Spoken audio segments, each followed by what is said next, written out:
பச்சையாக சாப்பிட நீங்கள் கஷ்டப்படுவீங்க, சமைச்சு சாப்பிடுங்க, ஒன்றும் பிரச்சனை இல்லை. நாங்கள் பச்சையாக சாப்பிடுவோம் பாருங்க.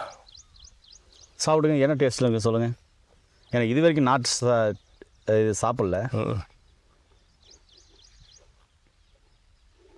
ஐயா வணக்கம் ஐயா. வணக்கம் சார். ஐயா அற்புதமாக இருக்குது ஐயா மாயன்கரை. ஆமாம், மாயன்கரை. இந்த மாயன்கரையை பற்றி மக்களுக்கு தெளிவாக சொல்லுங்கள் ஐயா. ஏன்னா மாயன்கரை நிறைய பேர் பார்த்துருக்க மாட்டாங்க. ஆமாம், இந்த மாயன்கரையை பற்றி சொல்லுங்கள் ஐயா. பாருங்கள், இதான் மாயன்கரை. 4-5 இதழ் வருது பாருங்க. இதில் ஒரு கை மாதிரி. இது ரெண்டாவது ஒடிச்சா பால் வரும். இதில் பாருங்கள், லேசாக பால் வருது. எந்த ஒரு பொருள் பால் வருதோ அது வந்து உடலுக்கு ரொம்ப சிறந்ததாக இருக்கும். தாய்ப்பால் மாதிரி இந்த பால் வந்து ரொம்ப சிறந்தது. இதை எப்படியே கட் பண்ணிவிட்டு நல்லா சுத்தம் பண்ணிவிட்டு பருப்பிட்டு கூட்டு வச்சு சாப்பிட்லாம். சுகருக்கு ரொம்ப நல்லது. இல்லை அப்படியே வெறுமனும் தேங்காய் போட்டு பொரியல் மாதிரி பண்ணி சாப்பிட்லாம். சுகருக்கு ரொம்ப சிறந்த வேலை செய்யும். ஜீரண சக்திக்கு நல்லது. இந்த மாயன்கீரை வந்து தாய்லாந்து, இந்தோனேசியா அந்த மாதிரி நாட்டுகளில் கூட கிடைக்கும். இப்படி ஒரு நல்ல கீரை இது. இதை வந்து தொடர்ந்து சாப்பிட்டு கொண்டு வரும்பொழுது உடலில் ஏற்படுகின்ற தோல் சம்மந்தமான நோய்களை குணமாக்கும். அரிப்பு, தடிப்பு, இவங்கதெல்லாம் வந்து அலர்ஜியெல்லாம் குணமாக்கும். தொடர்ந்து எல்லாரும் சாப்பிட்லாம். ப்ரெஷர், சுகருக்கு நல்லது. மெயினாக சுகர் இருக்கணுங்க, வாரத்துக்கு ஒரு நாளைக்காவது இது சாப்பிட்டாகணும். இது சாப்பிட்டு வந்தீங்கன்னா ரொம்ப அற்புதமான ஒரு கீரை இந்த மாயன்கீரை. இது சமைச்சு சாப்பிடலாம் ஐயா?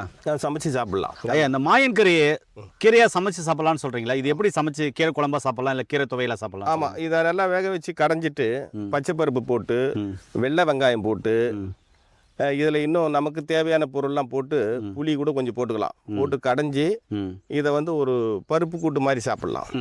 பருப்பு கடையல் மாதிரி. அடுத்து வந்து இதை கூட்டா பண்ணி கடலப்பருப்பு போட்டு கூட்டா பண்ணி சாப்பிட்லாம். அடுத்து பொரியலாக தேங்காய் பூ போட்டு பொரியலாக்கி அப்படியும் சாப்பிட்லாம். நம்ம சமைக்கிற விதத்தில் எந்த விதத்துலையும் சமைச்சிக்கலாம். சமைச்சிக்கிட்டு சாப்பிடும்பொழுது நல்லா ஒரு அருமையான இதை பாருங்கள், இந்த பால் ஒட்டுது பாருங்கள், இப்படி கோந்து மாதிரி ஒட்டுது பார்த்தீங்களா?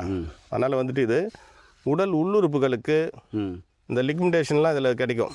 பசத்தன்மை, இந்த முட்டி வலி இதெல்லாம் வந்து குறைஞ்சிரும், வாயு எடுத்துரும். ரொம்ப நல்லது உடம்புக்கு. இது சாப்பிடலாமா ஐயா? சாப்பிடலாம். இதை சாப்பிட்டு காமிங்க. சாப்பிட்டு காட்டக்கூடிய கீரை தான் இது பாருங்கள். பச்சையாக சாப்பிட நீங்கள் கஷ்டப்படுவீங்க, சமைச்சு சாப்பிடுங்க, ஒன்றும் பிரச்சனை இல்லை. நாங்கள் பச்சையாக சாப்பிடுவோம் பாருங்கள். சாப்பிடுங்க, என்ன டேஸ்ட்டில் சொல்லுங்கள். எனக்கு இது வரைக்கும் நாட்டு இது சாப்பிடல.